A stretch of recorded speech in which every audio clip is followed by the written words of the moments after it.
So graphing this, I want to know what the amplitude is.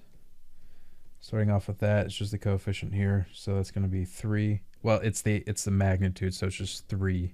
Doesn't matter if it's negative or positive.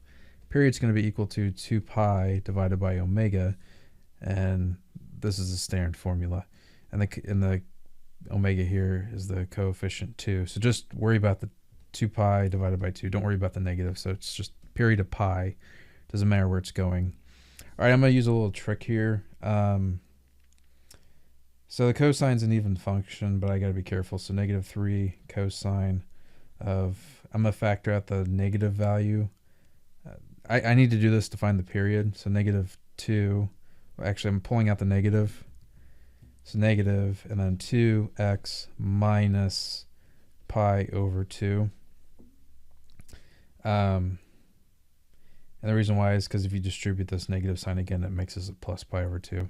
And the way cosine works is cosine x is equal to cosine of negative x, because cosine's an even function. So I can pull this out, and then this just becomes negative 3 cosine of 2x minus pi over 2. But I'm not finished yet. So the phase shift is going to be equal to theta divided by omega, which is going to be equal to pi over 2 divided by 2. So we get a shift of pi over 4. But this is a negative value, so it's going to shift to the right pi over 4. Let me think here.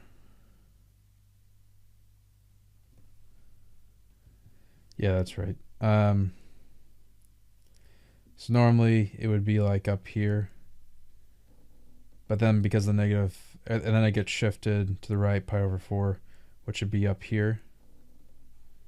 Oops. But then because of the negative 3, it gets shifted down. But I'm going to erase all this because it gets in the way of the graph there, which you need to copy down. So the phase shift is pi over 4, which is right here. And that's to the right, but just pi over 4 in general. Period of pi, and then amplitude of 3. Okay, I hope that helped.